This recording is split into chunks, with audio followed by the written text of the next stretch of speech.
Hi everybody, this is Mr. Phillips. I'm recording this using a program called Screencast-O-Matic that allows me to record my computer screen here.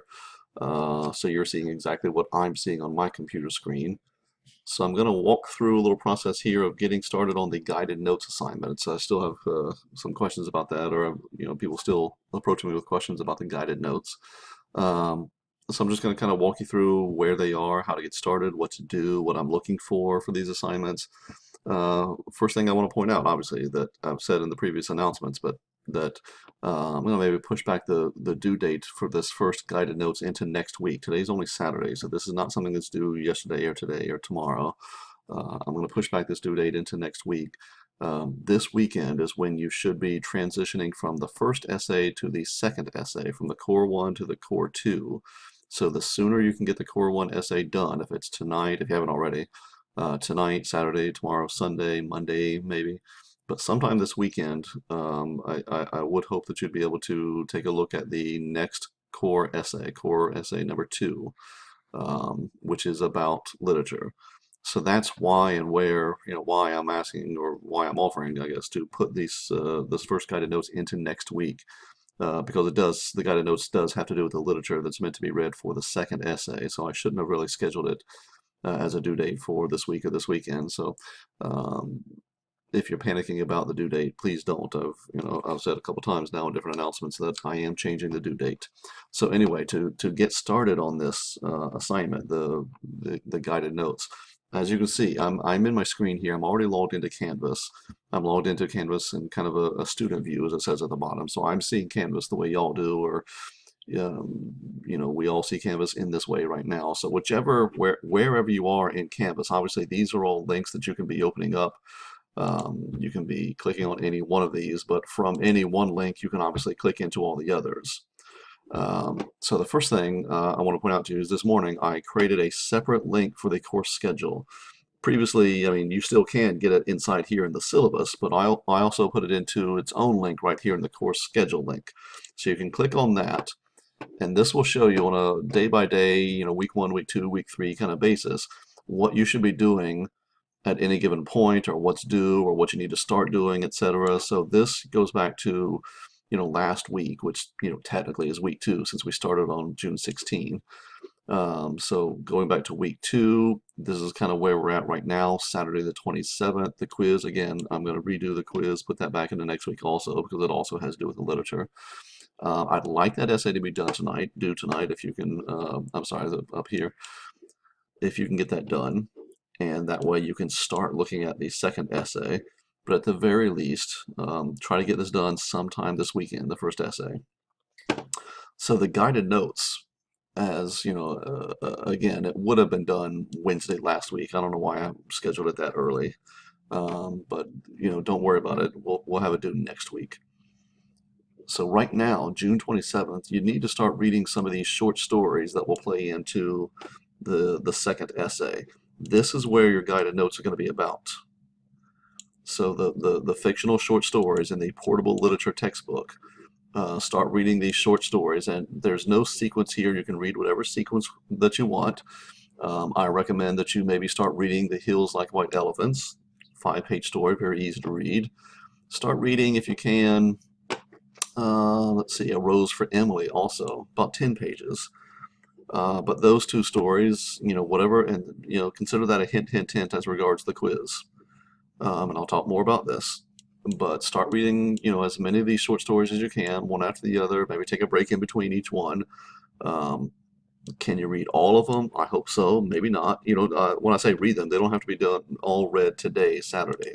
But maybe read a couple today. Maybe read a couple tomorrow. One in the morning, one in the evening, or something like that. So start reading as many of these as you can, as quickly, as soon as you can. This is where your guided notes are going to come in. So when you're ready to do your guided notes, again, we're in the schedule link here, the course schedule. Go to the Files menu.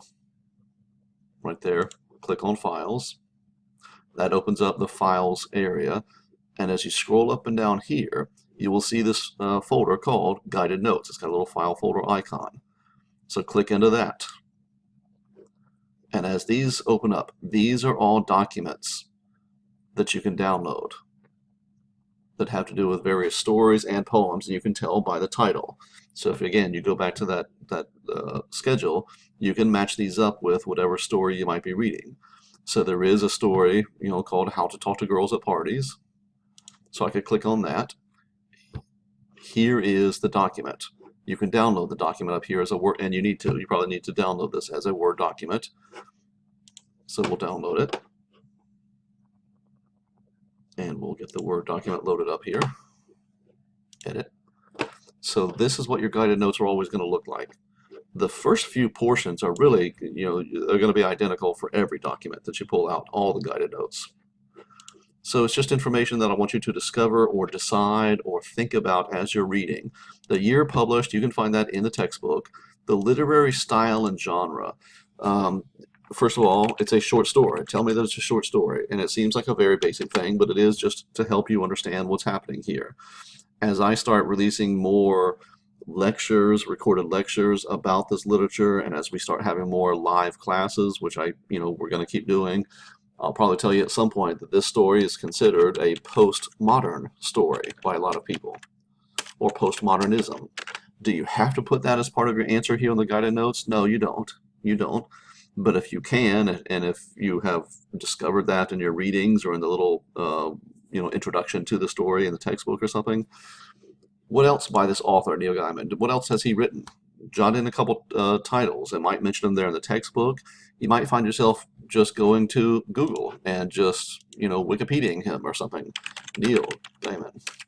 What are some of his best-known titles? I bet there's probably something that you might be familiar with. American Gods, The Sandman, if you know these titles, Coraline. He's a well-known writer.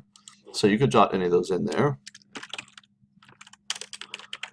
Whatever. Things they have in common. This is you thinking about Neil Gaiman as a writer.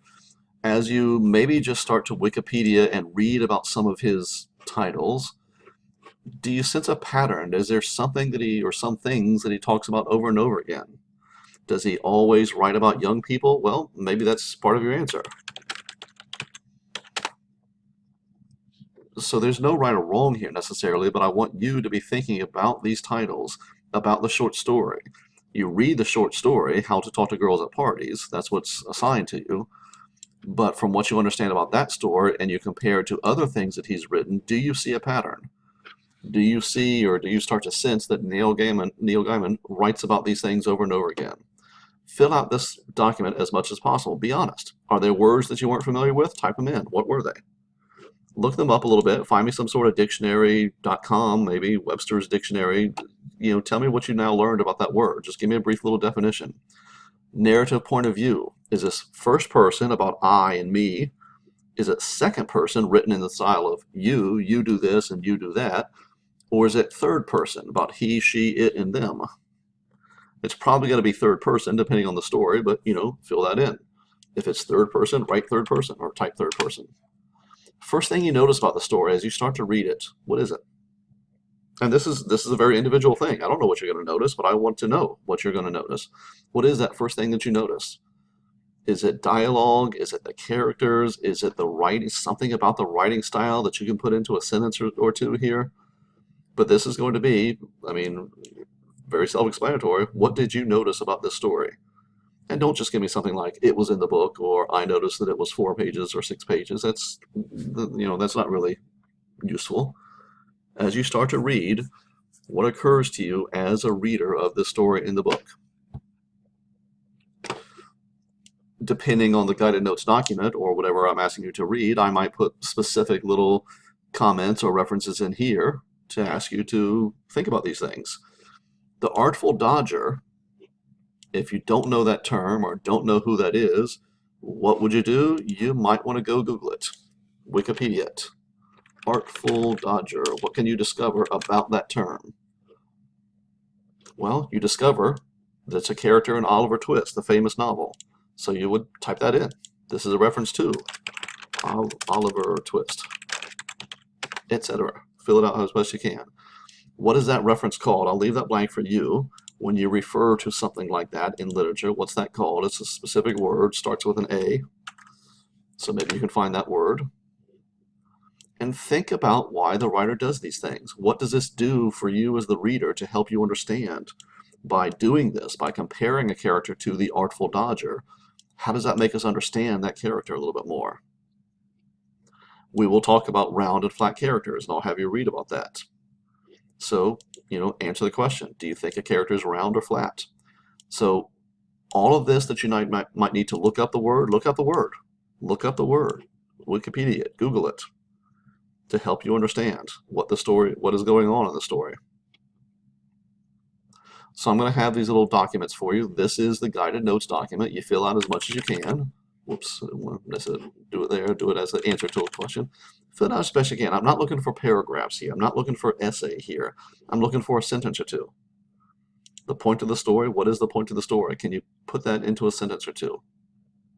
What is a Bildungsroman in terms of literature? Can you just finish the sentence by defining what that is? So when you're done with this, you would save your document, and I'm just going to save it. I'm going to save it to my desktop somewhere here. Nope, desktop, what am I doing? And I'm going to call it Guided Notes. And I'm going to maybe just put my name on the document just so I can find it easily or whatever. Phillips. I'm going to save it on my desktop. Now I'm ready to turn in my assignment. I'm ready to turn in my Guided Notes assignment. So I'm going to go back to Canvas. This is where I downloaded it. I need to close that out. So now I need to upload my assignment. This is an assignment, the Guided Notes. So we go to the assignments link here. Click. From all of these assignments, however you want them organized, in terms of the date or whatever, I'm going to upload this as Guided Notes number 1. Guided Notes number 1. Did I redate it? Oh no, I already turned in Guided Notes number 1 for a different, kind of live class as an example. I'll upload it as Guided Notes number 2. Sorry. I'm going to click on Guided Notes number 2. Nope, I already submitted that too in another live session with someone else in this class. I'll upload it as Guided Notes number 3. Okay, there we go. I'm just going to click on Guided Notes number 3. And here, just upload my assignment. Submit assignment. Click. It asks me to navigate to where I have my file saved, and that's what I'm going to do here. I'm going to find my file. I saved it to my desktop. I called it Guided Notes, whatever it was called. Where is it? Guided Notes. Click on it. And there it is, attached. That's what I'm uploading. Whoops, I've already uploaded. Submit assignment. Come on. Is it not letting me submit because I'm registered as a student right now? I think that's actually what's happened. If I leave the student view, I can still upload it. I'm going to, upload it as an instructor, as myself now. I think that's the way I have to do it. So if I go to my Guided Notes, I think I'll be able to do it this way. I'm sorry, I didn't anticipate that. Oh no, this is, I'm back in teacher mode, so I can't actually upload the assignment. But again, that would be the process, that you would just click on it and upload it, select the file, submit the file, which you saw me attempting to do there. I'm sorry about that. But that is the process for doing these Guided Notes. Where you can find them, again, you'll find them in the files. Click on Files, go to that Guided Notes folder. I'm going to be adding more in here. I don't know that I'll get one for one. I don't know that I'll get one up here for everything that I'm asking you to read, all the poems and all the short stories, but I'm going to put more up here. So just pick on one, or pick one as you go to read that story, and to upload these one at a time over the next few weeks. You don't have to do them all at once.